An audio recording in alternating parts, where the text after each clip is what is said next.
Hi there, it's Elise Krensel, the Rebel Writer, and I'm waiting to see if anybody's joining in the room for this week's How to Tell Your Story. Well, let's give it another few seconds and then we can begin. If you have any questions, write them down in the chat and I'll be sure to answer them. And I'm sorry for the glare, I'm just still figuring this out. And eventually I will. But until then, let's get to the content, right? I guess that's more important. Well, I'm going to just start right now. How to tell your story. What story are you looking to tell?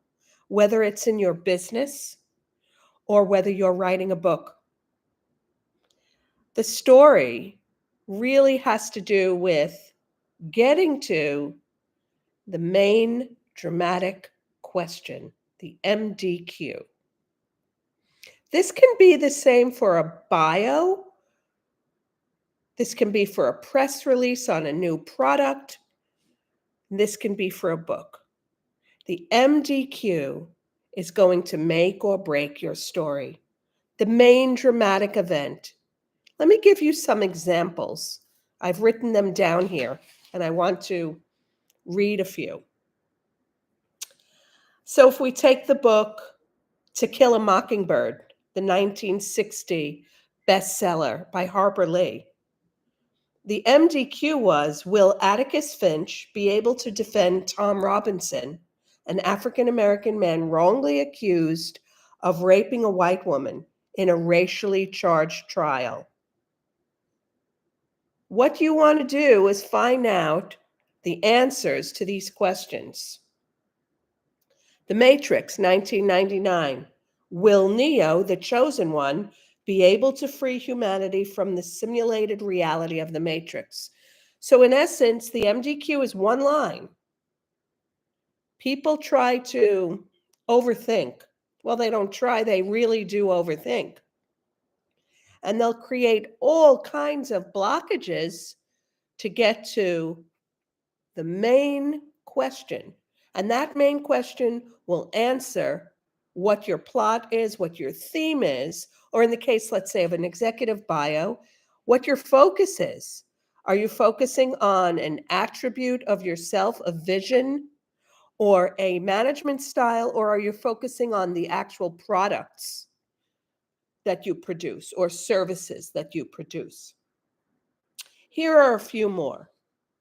The Hunger Games by Suzanne Collins, 2008. Will Katniss Everdeen survive the brutal Hunger Games and lead a rebellion against the oppressive capital? The Lord of the Rings by J.R.R. Tolkien, 1954 and 55, this was written. Will Frodo Baggins successfully destroy the One Ring and prevent the Dark Lord Sauron from conquering Middle-earth? Pride and Prejudice by Jane Austen, 1813. Will Elizabeth Bennet and Mr. Darcy overcome their pride and prejudice to find love and happiness? So I guess you get my drift, right? The dramatic question is going to help you to define and create a beautiful story. Now, what I like to do is to first find out what the question is. But how do you find out the question? If you have an idea of writing a memoir or a novel, let's say it's a biography, specific period in history, and you're writing about, I don't know, the Boer War in Africa. Well, the main question you might have is, who started the war and why? Was it the British or the Dutch? And then you'll start researching online. You'll find sources, you'll interview people, and of course, you'll put your opinion in, unless you want to make the story as unbiased as possible. which in my opinion is pretty hard to do. So whatever type of story you're looking for, the best thing to do is to find your question.